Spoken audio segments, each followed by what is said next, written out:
Hello guys, today I'll be comparing TimeStripe versus Notion. I'll be comparing their strengths and weaknesses and watch to the end to know which is ideal for you. So for TimeStripe, it focuses on long-term goal setting and time management with a unique visual timeline.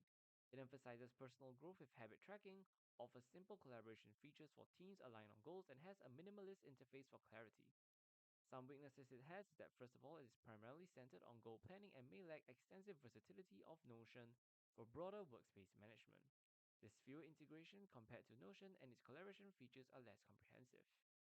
For Notion, it is an all-in-one workspace for notes, tasks, database, and wikis. Its highly customizable block-based system is also well sought after, strong collaboration features with granular permissions, extensive integrations and templates, and a large active community. Some weaknesses it has is that it can be overwhelming for new beginners due to its flexibility.